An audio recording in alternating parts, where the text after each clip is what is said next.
शिबू सोरेन जब सीएम बने थे, जब सरकार को गिराया गया था इस शर्त पर कि नीति नहीं बनाया अर्जुन मुंडा जी की सरकार ने, तब 13 सूत्री एक मांग देकर सरकार को गिराया गया था। उनमें ये प्रमुख था, ऑल पार्टी मीटिंग हुई, लोगों से मांगा गया कि आप अपनी राय दीजिए। हमने अपना राय वहां पर प्रस्तुत किया। नहीं था तो सरकार ने बांटा कैसे?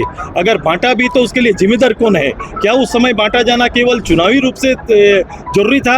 अगर इसको चुनाव के रूप में उपयोग किया गया तो सरकारी संसाधन का दुरुपयोग माना जाएगा। सरकार द्वारा क्रिएटेड है। इस राज्य के अंदर कहाँ कौन भाषा बोली जाती है, किस जिला की प्राथमिक भाषा क्या है, ये सरकार और सरकार के लोगों को पता है। ये जानबूझ के इस तरह के निर्णय लिए जाते हैं ताकि लोग उत्तेजित हो, थोड़ा हंगामा हो, जो छात्र जो नौकरी मांग रहे हैं उनका ध्यान भटके और सरकार समय पास करे। हाँ, बिल्कुल से आज बलिदान दिवस के अवसर पर आप सभी लोगों ने देखा एक नवीन सोच की पूरा युवा पीढ़ी अब जो अलग अलग दायित्वों के साथ प्रदेश में काम कर रही है, एक आह्वान के लिए और अपने इस राज्य के उदय के वीरों को याद करने के लिए, उनको तर्कों को ताज़ा करने के लिए आज सभी लोग यहाँ पर आए थे।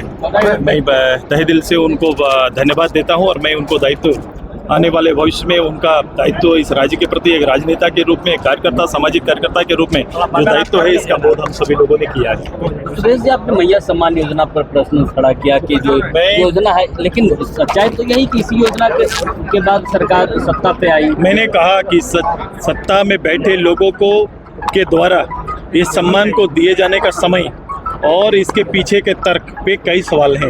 मैंने अलग अलग करके बड़ा स्पष्ट कहा, सरकार को इस तरह कल्याणकारी योजना चलाने का हक है, लेकिन ये हक उपयोगी और दूरगामी कैसे अच्छा होगा, मैंने उसके उपाय भी बताए कि राज्य में अगर हमारा शिक्षा, हमारा हेल्थ, हमारे लिए आजीविका ये महत्वपूर्ण है, तो आप उन विषयों पर अगर ये डेलीगेट करके अगर ये योजना चलाते हैं तो मुझे लगता है कि ये बेहतर होता।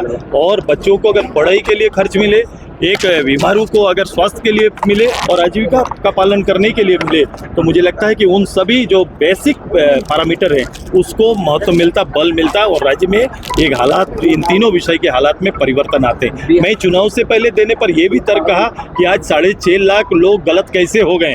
अगर कोई मापदंड नहीं था तो सरकार ने बांटा कैसे? अगर बांटा भी तो उसके लिए जिम्मेदार कौन है? क्या उस समय बांटा जाना केवल चुनावी रूप से जरूरी था?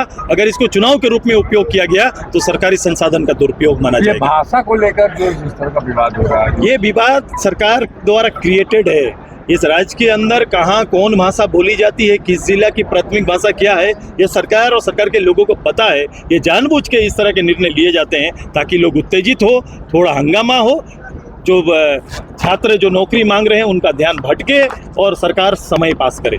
बिहार में चुनाव है, बिहार चुनाव को लेकर आपकी क्या कुछ तैयारियां हैं? बिहार चुनाव को लेकर हमारा मंथन है, हम लोग देखेंगे परिस्थिति। हमारा एनडीए वहाँ चुनाव लड़ रहा है कि हमें ये लगता है कि कई लोग हमारे पार्टी के संपर्क में हैं, कई लोग चाहते हैं आजसू बिहार में आए, लेकिन हम परिस्थिति ये देखेंगे कि वहाँ एनडीए के लिए जो बेहतर होगा हम लोग करेंगे। आपने अखंडता की बात की है, हाँ। उसका आधार क्या होगा? मैं इसीलिए मैं अपने पत्रकार मित्रों को भी कहता हूँ कि आप इस बात को पीछे जाओ, तब जाके आपको असलियत होगा। आप होगा कि ऑल पार्टी मीटिंग बुलाई गई थी।